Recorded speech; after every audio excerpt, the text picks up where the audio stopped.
మన దేశంలో middle class జనాభా విపరీతంగా పెరుగుతుంది. మిడిల్ క్లాస్ జనాభా విపరీతంగా పెరిగినప్పుడు వారి ఆదాయాలు కూడా పెరుగుతాయి. ఆదాయం పెరిగినప్పుడు వస్తువులకు డిమాండ్ ఏర్పడుతుంది. మీరు గనక స్మార్ట్ అయినట్లయితే మీరు పక్కవాడి బిజినెస్ లో పెట్టుబడి పెట్టి కూడా వ్యాపారం చేయవచ్చు. మీ శ్రమను, మీ సమయాన్ని వృధా చేసుకోకుండానే మీరు మంచి లాభాలు సంపాదించవచ్చు. ఉదాహరణకు ఒక ఎన్ఆర్ఐ ఈ ప్లాన్ లో నెలకు 18,000 రూపాయలు గనక ఇన్వెస్ట్ చేశాడు అనుకోండి, అతడు దాదాపు 3 కోట్ల రూపాయల వరకు రిటర్న్స్ పొందే అవకాశం ఉంది. ఎందుకు ఆ షేర్లు కొన్నానంటే, ఒక కంపెనీ ఎంప్లాయీస్ కు మినిమం 10% ఇంక్రిమెంట్ ఇవ్వాలంటే ఆ కంపెనీ ప్రతి సంవత్సరం ఎంత పర్సెంటేజ్ గ్రోత్ ఇవ్వాలి? 15%, 20%. మీరు సొంతంగా ఒక వ్యాపారం చేయాలని అనుకుంటారు అనుకోండి, అప్పుడు మీరు మీ శ్రమను, మీ సమయాన్ని, మీ డబ్బును ఉపయోగించి మీరే సొంతంగా వ్యాపారం పెట్టని అవసరం లేదు. మీరు గనక స్మార్ట్ అయినట్లయితే మీరు పక్కవాడి బిజినెస్ లో పెట్టుబడి పెట్టి కూడా వ్యాపారం చేయవచ్చు. మీ శ్రమను, మీ సమయాన్ని వృధా చేసుకోకుండానే మీరు మంచి లాభాలు సంపాదించవచ్చు. గతంలో నేను రకరకాల కంపెనీలో దాదాపు 20 సంవత్సరాల పాటు జాబ్ చేశాను. అందులో ముఖ్యంగా నేను జాబ్ చేసిన మొదటి కంపెనీ, నేను జాబ్ చేసిన చివరి కంపెనీ రెండు కూడా ఎంఎన్సి కంపెనీలే. మొదటి కంపెనీ శానిటరీ వేర్ ఇండస్ట్రీలో నెంబర్ 1, అప్పుడు ఇప్పుడు కూడా.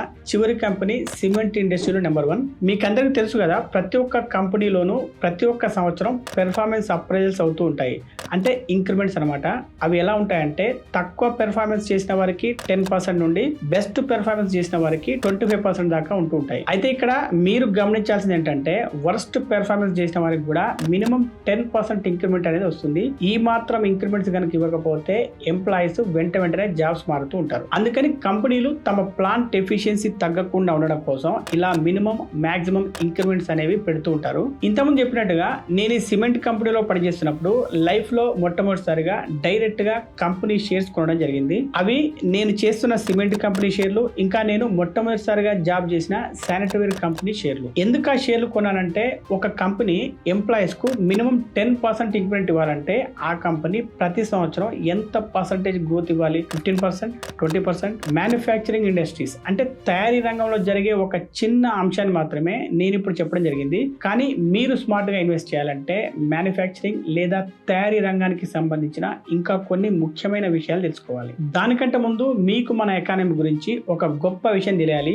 అదేంటంటే, రాబోయే 3 సంవత్సరాల్లో $5 ట్రిలియన్ జీడిపి ఉండే ఎకానమీ, అంటే ప్రపంచంలోనే 3వ అతిపెద్ద ఆర్థిక వ్యవస్థగా మన దేశం ఎదగబోతోంది. మరి మన దేశ ఎకానమీని నడిపిస్తున్నవి ముఖ్యంగా 3 రంగాలు అని మనం చెప్పుకోవచ్చు. అందులో మొదటిది వ్యవసాయం, ఇంకా దానికి సంబంధించిన రంగాలు.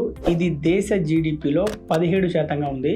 రెండవది సర్వీసెస్ సెక్టర్ అంటే సేవా రంగం. ఇది దేశ జీడిపిలో 56% ఉంది. ఇక మూడవది మనం చెప్పుకుంటున్నటువంటి మ్యానుఫ్యాక్చరింగ్ అంటే తయారీ రంగం. ఇది దేశ జీడిపిలో 27% ఉంది. ఇది ఇంకా చాలా వేగంగా వృద్ధి చెందుతూ ఉంది. అది ఎంతలా అంటే 2025-26 సంవత్సరాల కల్లా ఇండియన్ మ్యానుఫ్యాక్చరింగ్ మార్కెట్ అనేది $1 ట్రిలియన్ చేరుకునే అవకాశం స్పష్టంగా కనిపిస్తుంది. అందుకు చాలా కారణాలు ఉన్నాయి. మొదటిది, మనం ఇంపోర్ట్ చేసుకుంటున్న వస్తువులు తగ్గించి విదేశీ ఉత్పత్తులపై ఆధారపడడం తగ్గించడం, ఫారిన్ ఎక్స్చేంజ్ రిజర్వ్స్ ను కాపాడుకోవడం.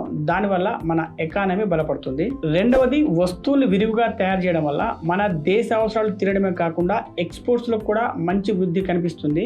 దానివల్ల ట్రేడ్ బ్యాలెన్స్ తో పాటుగా ఫారిన్ ఎక్స్చేంజ్ నిల్వల్ని పెంచుకోవచ్చు. మూడవది, మ్యానుఫ్యాక్చరింగ్ విరివిగా జరగడం వల్ల లక్షల మందికి ఉద్యోగాలు దొరుకుతాయి. దానివల్ల అన్ఎంప్లాయ్మెంట్ ఇంకా అండర్ ఎంప్లాయ్మెంట్ లాంటివి తగ్గి సామాజికంగా, ఆర్థికంగా ప్రజలకు మేలు జరుగుతుంది. ఇక నాలుగవది, మ్యానుఫ్యాక్చరింగ్ బాగా జరుగుతున్నప్పుడు ఇంకా ఇతర రంగాలు కూడా దూసుకెళ్తూ ఉంటాయి. ఉదాహరణకు లాజిస్టిక్స్, ఇన్ఫర్మేషన్ టెక్నాలజీ, మెయింటెనెన్స్ సర్వీసులు, వీటితో పాటు సర్వీస్ సెక్టార్స్ కూడా. అందుకే ఈ తయారీ రంగాన్ని ప్రోత్సహించడానికి మన ప్రభుత్వం ఎన్నో రకాలుగా ప్రోత్సాహాన్ని అందిస్తుంది.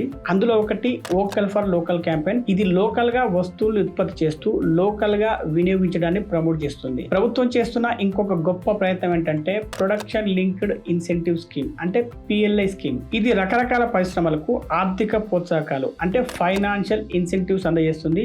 దానివల్ల ప్రొడక్షన్ పెరుగుతుంది, ఇంకా ఎక్స్పోర్ట్స్ కూడా గణనీయంగా పెరుగుతాయి. అలాగే మన ప్రభుత్వం తీసుకున్న ఇంకొక గొప్ప ఇనిషియేటివ్ ఏంటంటే నేషనల్ లాజిస్టిక్స్ పాలసీ. ఈ పాలసీ వల్ల సప్లై చైన్ మేనేజ్మెంట్ బాగా జరిగి వస్తువుల డెలివరీ అనేది సమయానికి జరుగుతుంటుంది, పరిశ్రమ యొక్క లాభాలు పెరుగుతాయి, స్థూలంగా చెప్పాలంటే లాజిస్టిక్ ఖర్చులు బాగా తగ్గిపోతాయి. అయితే ఇక్కడ చాలా మందికి వచ్చే ఒక డౌట్ ఏంటంటే మ్యానుఫ్యాక్చరింగ్ అనేది ఎంతగా పెరిగినా కూడా భవిష్యత్తులో వస్తువుల కన్సంప్షన్ అంటే వినియోగం ఉంటుందా ఉండదా? మీరు ఇప్పుడు స్క్రీన్ మీద కనిపిస్తున్న ఒక ఇమేజ్ కనుక చూసినట్లయితే మీకు ఒక విషయం అర్థమవుతుంది. మన దేశంలో మిడిల్ క్లాస్ జనాభా విపరీతంగా పెరుగుతుంది. మిడిల్ క్లాస్ జనాభా విపరీతంగా పెరిగినప్పుడు వారి ఆదాయాలు కూడా పెరుగుతాయి.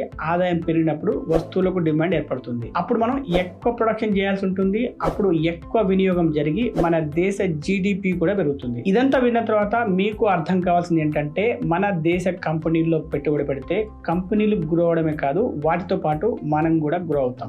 గత 5 సంవత్సరాల్లో కొన్ని కంపెనీలు ఇచ్చిన రిటర్న్స్ కనుక మీరు చూస్తే మీకు దిమ్మ తిరిగిపోతుంది.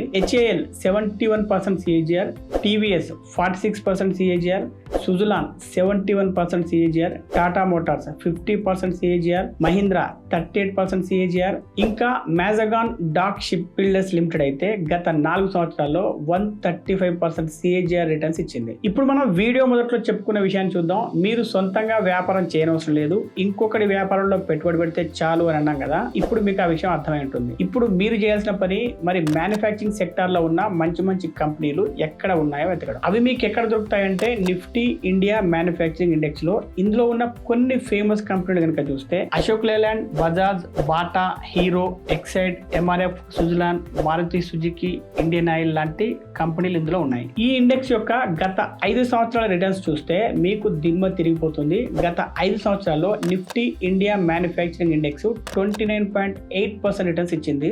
ఇంత రిటర్న్స్ వచ్చే అవకాశం ఉన్న ఈ మ్యానుఫ్యాక్చరింగ్ ఇండెక్స్ లో డైరెక్ట్ గా ఇన్వెస్ట్ చేసే అవకాశం ఉండదు. కాబట్టి మరి ఏం చేయాలి? మన ఛానల్లో ఎప్పట్లాగానే కొత్త కొత్త NFOల గురించి చెప్తూ ఉంటాం కదా. మరి ఈ నెలలో వచ్చింది ఒక ప్రత్యేకమైన NFO. దాని పేరు PNB MetLife Bharat manufacturing fund. PNB MetLife అనేది లైఫ్ ఇన్సూరెన్స్ సెక్టార్ లో నమ్మకమైన ఒక కంపెనీ. వారు తీసుకొచ్చిన ఈ భారత్ మ్యానుఫ్యాక్చరింగ్ ఫండ్ అనేది మ్యానుఫ్యాక్చరింగ్ సెక్టార్ లో ఉన్న రకరకాల స్టాక్స్ లో ఇన్వెస్ట్ చేస్తూ యాక్టివ్ గా మేనేజ్ చేయబోయే ఒక ఫండ్ అని చెప్పొచ్చు. ఈ ఫండ్ యొక్క సబ్స్క్రిప్షన్ ఇప్పుడు ₹10 NAV తో అందుబాటులో ఉంది. దీని చివరి తేదీ 15 ఆగస్టు. PNB మెట్లైఫ్ యొక్క AUM అంటే అసెట్స్ అండర్ మేనేజ్మెంట్ 50,000 కోట్ల కంటే ఎక్కువగానే ఉంది. అంటే ఇది ఒక ఆర్థిక పరిపుష్టి కలిగిన కంపెనీ అని చెప్పవచ్చు. గతంలో PNB మెట్లైఫ్ నుండి వచ్చిన కొన్ని ఫండ్స్ యొక్క పెర్ఫార్మెన్స్ చూస్తే మార్చి 2018లో ప్రారంభించిన మిడ్ క్యాప్ ఫండ్ ఒక బ్లాక్ బస్టర్ హిట్ అని చెప్పుకోవచ్చు. ఎందుకంటే అది గత 5 సంవత్సరాల్లో 32.8% రిటర్న్స్ ఇచ్చింది.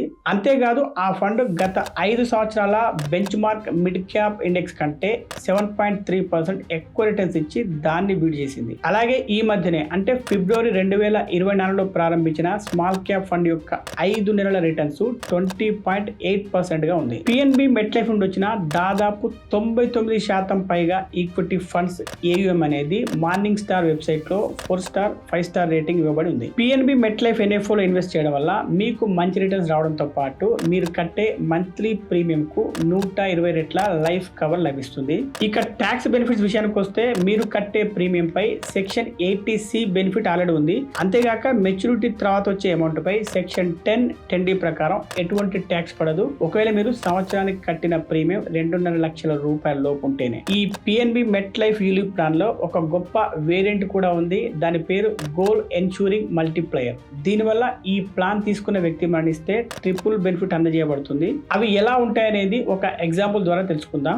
ఒక వ్యక్తి నెలకు 10,000 రూపాయలు ఇందులో ఇన్వెస్ట్ చేస్తున్నాడు అని అనుకుందాం. అంటే సంవత్సరానికి 1,20,000. ఒక సంవత్సరం అయిన తర్వాత ఆ వ్యక్తి మరణించాడు అనుకోండి. అతడి కుటుంబ సభ్యులకు వచ్చే బెనిఫిట్స్ ఎలా ఉంటాయో చూద్దాం. ఫస్ట్ బెనిఫిట్ ఏంటంటే నామినీకి లైఫ్ కవర్ అందజేయబడుతుంది. అంటే ఇక్కడ 10x లైఫ్ కవర్ అంటే 12 లక్షలు. సెకండ్ బెనిఫిట్ ఏంటంటే భవిష్యత్తులో కట్టాల్సిన ప్రీమియమ్స్ అన్ని కంపెనీయే భరిస్తుంది. అంటే ఇక్కడ 1,20,000 ఇంటూ 9 సంవత్సరాలు 10,80,000 రూపాయలు. ఇక థర్డ్ బెనిఫిట్ ఏంటంటే వారి ఫ్యామిలీకి రాబోయే 19 సంవత్సరాల పాటు మంత్లీ ఇన్కమ్ అందజేయబడుతుంది.